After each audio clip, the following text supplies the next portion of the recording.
बिस्मिल्लाहिर्रहमानिर्रहीम। मेरा नाम डॉक्टर मोहम्मद सलीम बशीर है। मैं कंसल्टेंट ऑर्थोपेडिक सर्जन हूँ PSRD लाहौर में। मैंने पाकिस्तान में और पाकिस्तान से बाहर KKT इंटरनेशनल को as a international medical director lead किया है कुछ साल, और अब मैं पाकिस्तान में as a chief consultant orthopaedic surgeon और चीफ ऑपरेटिंग ऑफिसर अपने फ़राइज़ सर अंजाम देता हूँ। नंबर ऑफ़ ट्रीटमेंट्स का इन्हिसार मरीज़ की बीमारी की नौइयत पर होता है। ऐसी बीमारियाँ जो ज़्यादा तवील नहीं हैं या जो ज़्यादा शदीद नहीं हैं, ऐसी बीमारियों में कम सेशंस की ज़रूरत होती है, जबकि इसके बरक्स ऐसी बीमारियां जो ज़्यादा शदीद हैं, तवील अरसे से हैं, ऐसी बीमारियों में लंबे सेशंस या लंबे ट्रीटमेंट्स की ज़रूरत होती है। पेशेंट्स के ट्रीटमेंट का स्केड्यूल अमूमन 3 मुख्तलिफ नौइयत का हो सकता है। कुछ मरीज़ों को अपनी बीमारी की वजह से डेली ट्रीटमेंट सेशंस की शुरू में ज़रूरत होती है, और जैसे जैसे उनकी कैफियत में बेहतरी आती जाती है ट्रीटमेंट सेशंस को स्लो कर दिया जाता है।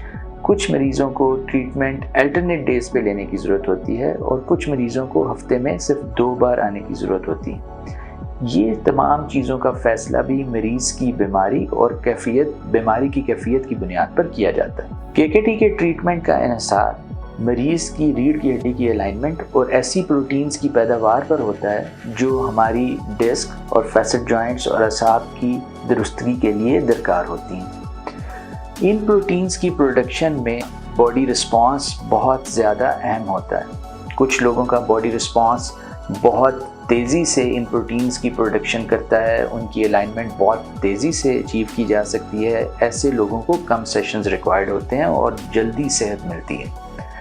इसके बरक्स कुछ लोग ऐसे होते हैं कि जिनका बॉडी रिस्पांस स्लो होता है, जिसकी वजह से उन पेशेंट्स को निस्बतन लंबे इलाज की ज़रूरत पड़ सकती है।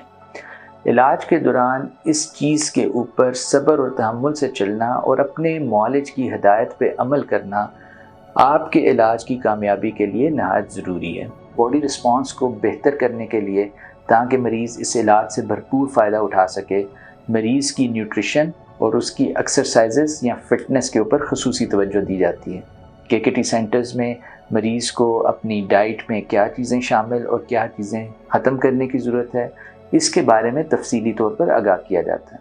इसके साथ साथ मरीज़ को क्या एक्सरसाइजेस करनी चाहिए और कौन सी ऐसी वर्जिशें हैं जो उसके मसले को ख़राब कर सकती हैं, इनके बारे में भी उसको फिजियोथेरेपिस्ट तफसील से आगाह करते हैं। ट्रीटमेंट मुकम्मल होने के बाद पेशेंट को एक मेंटेनेंस फेज़ में रहना चाहिए।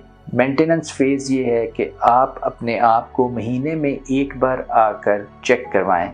अगर आपका जिस्म बिल्कुल सही है तो आपको किसी मज़ीद इलाज की ज़रूरत नहीं, मगर अगर आपके जिस्म में कोई भी ऐसी नेगेटिव चेंज आ रही है जो आपको दोबारा उस मसले की तरफ लेके जा सकती है, ऐसी सूरत में KKT का मुआलिज आपको 1 या 2 सेशंस एडवाइस कर सकता है। KKT का इलाज एक ना सिर्फ बेज़रर बल्कि नहायत जदीद और एक नहायत स्मार्ट इंटेलिजेंट ट्रीटमेंट है। मेरे ख्याल में KKT का तरीका इलाज किसी भी ऐसे सर्जिकल तरीके से जिसमें वापसी का रास्ता नहीं, या एक अलामाती इलाज की निस्बत पेशेंट्स के लिए एक नहायत मौसर तरीका इलाज है जो उनको सालों पुराने गर्दन और कमर के दर्द से निजात दिला सकता है। बहुत शुक्रिया।